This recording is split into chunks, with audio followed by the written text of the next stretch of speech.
Hello and welcome back to Gracefield. So I have done videos for my middle schooler and all the middle grade reads that he's reading. I have done my books that I'm doing for Pumpkin, my first grader. And now I'm back to share books for Papa, my youngest boy. And these are his books. I know y'all can think whatever y'all want, but Papa is my youngest boy. I've got 4 boys and he's my baby boy. And Kalani is my only girl. Okay, so we have the Green Ember. And let me tell you, I got all of these books from Book Outlet. So I got the Green Ember. It says, my place beside you, my blood for yours, till the green ember rises or the end of the world. About the Green Ember. Heather and Picket are extraordinary rabbits with ordinary lives until calamitous events overtake them, spill into a cauldron of misadventures. They discover that their own story is bound up in a tumult threatening to overwhelm the wilder world. Kings fall and kingdoms totter. Tyrants ascend and terrors threaten, betrayal beckons, and loyalty is a broken road with peril around every bend. Where will Heather and Picket land? How will they make their stand? So this is one of the books from the Green Ember.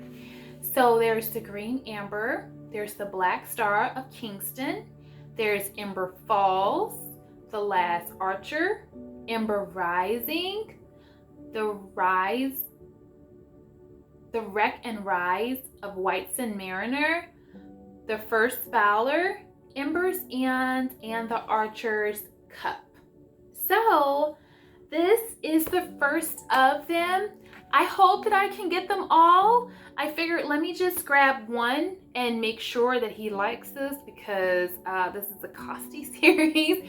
And then if he likes it, slowly but surely as I'm able, I will add to this. And if you guys see these on sale, let me know so that I can get it then. That's the time that I want to get it. But in the meantime, I've added it to my Homeschool Amazon wish list.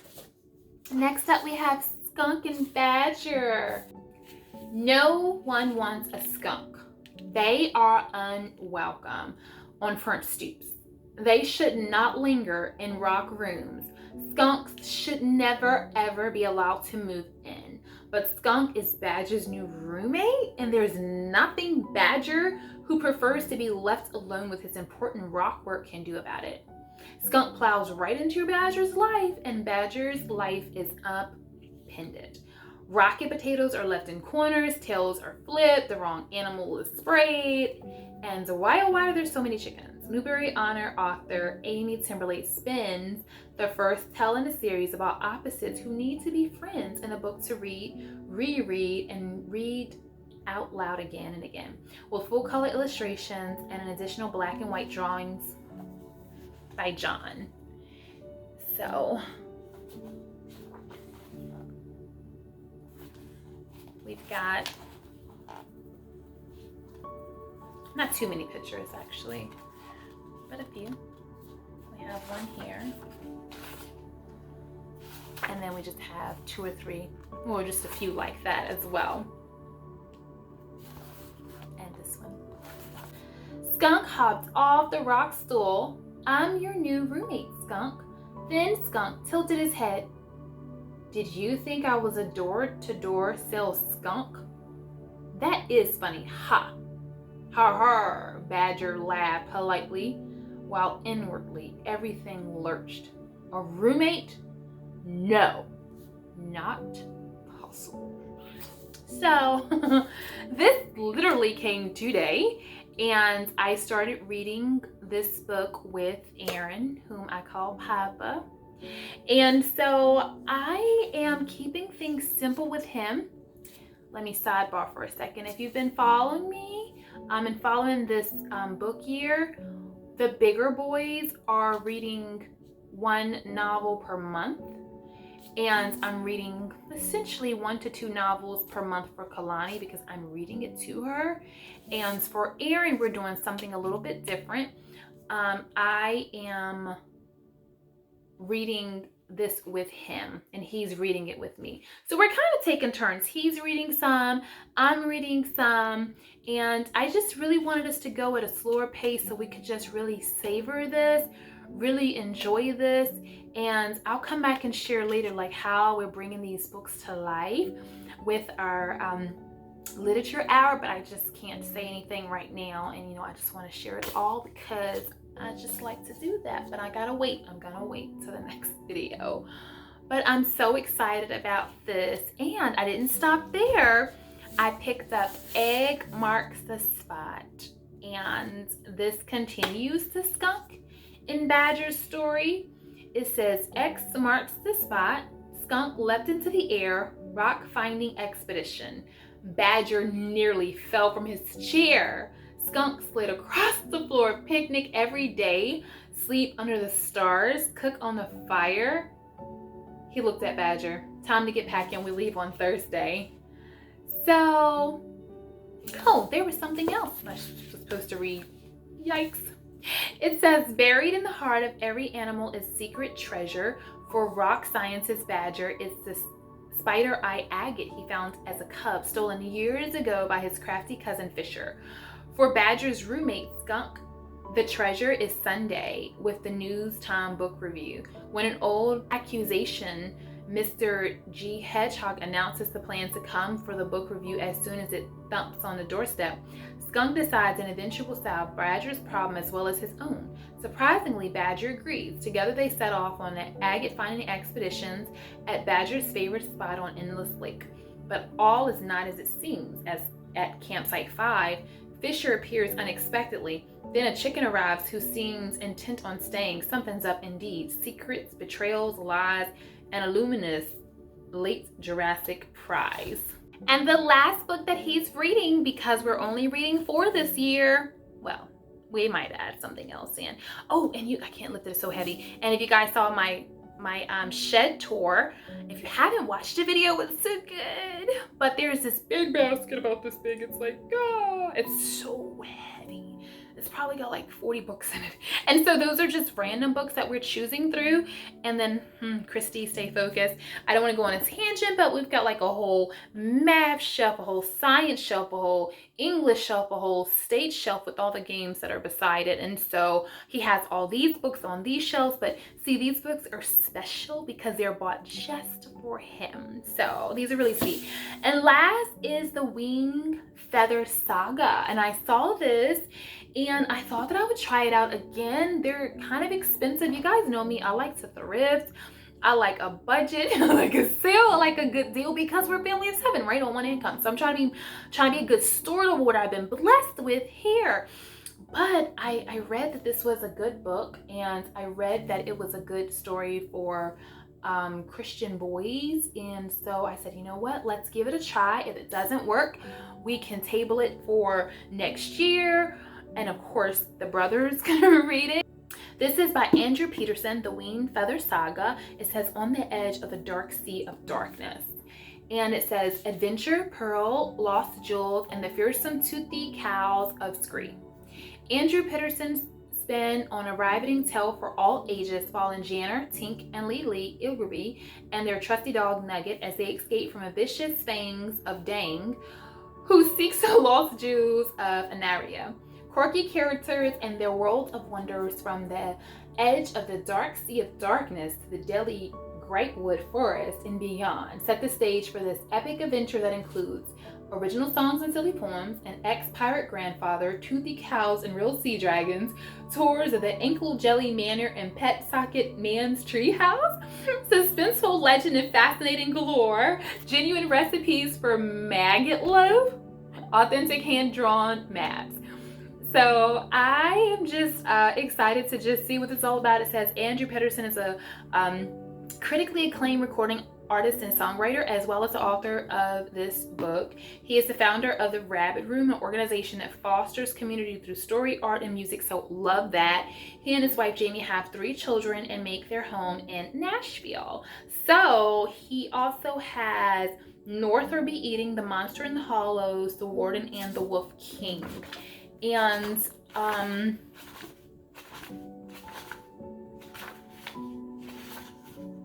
yeah, I was trying to see if that was the books, the next ones in the series.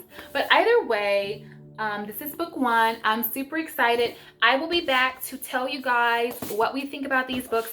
And we're going to actually come back as well, or I'm going to come back and share with you guys the books that we did for this past 2021-2022, because we've been doing all these read alouds every single year and we never really shared them. So this year I'm being intentional on sharing up front what we're using, what we're reading, and then following up with a review. So I'll be back to do that review, and if I haven't already posted it, I will also be posting Elisha's book haul with the twist at the end. You gotta watch it. So anyways, this is what we're reading. And like I said, I know it's just a few in comparison to Pumpkin, who had like 20, and to Manny, who had like 10, I think, and Eli, who had 13. But again, that's a whole nother story. We'll talk about that. I just want to say I appreciate you taking the time out of your busy schedule. Like, can I give you a round of applause for taking the time to just like make time for me and my family, like to see how we're doing, to check on us, to be inspired, motivated, to be encouraged, to get ideas, tips, tricks, to see what's working for me. But also, I think a lot of you guys are just here because at this point you just love me and you feel like you're a part of my family, and I love you and I feel like you're a part of my family. And I just want to say thank you so much for being here. You guys have made these past 6 years so amazing here on YouTube, and I am so grateful. When I started homeschooling 11 years ago, not one person thought that I should do it. I was not supported, to be honest. And my husband's response is, if you feel like you can do it, you do it. And I said, I'll take it. I will take it. But everybody else had so much to say. And so I really enjoyed YouTube because it was a place I got to see other moms doing the same thing that I was doing, other moms that looked like me doing the same thing that I was doing, and I didn't feel like an outsider or a castaway anymore, because a lot of people just had so much negative things to say, and it was just really hurtful to me. And I just found myself in a hard place in life, just dealing with the way they were treating me or talking to me and questioning me. And I just want to be here as your like big sister, if you will, like just saying, I'm here for you, I'm cheering for you, I'm loving on you. And yeah, I mean, I am sharing with you like what we're reading and the curriculum and what's working and not working in schedules and all these things that homeschool related, and meals and encouragement. I mean, I've got hundreds literally of videos on this channel to encourage you. If I've never made another video in every area of your life, and your homeschool, and your faith, homemaking, homekeeping, home studying, gardens, and I mean the heart, faith, I've made so many of them. Trust me, it's not about that. But I continue to come and show up here because I know that where you are is so important, and I know what you're doing is so special and so valuable, so priceless. And I just want to continue to breathe life on you guys, to continue to support you and just let you know I'm here for you and with you, and I'm just rooting you on and encouraging you. And so yes, again, all these videos are great, but the heart of it really is just to love on you. And just in case you were where I was without support, you know, Gracefield's got me. She's praying for me. She's going to encourage me. If I comment in those comments 90 point something, percent of the time, I will get a response back, and most likely the response back the same day. And when I put a heart in that comment, she's praying for me. So I just hope that you guys are doing well. I hope that your homeschools are well and blessed. I hope that you are well and blessed. And I am just believing that this is going to be a phenomenal rest of the year and beginning of next year for you guys. I'm not going anywhere, but I just wanted to share my heart with you. I love you so much. I appreciate you so much. Every comment, every like, every heart. Thank you for being here. Thank you for loving me for just me. I truly appreciate it. So until the next video, you know I always say you can do a lot with a little. So until the next video, blessings.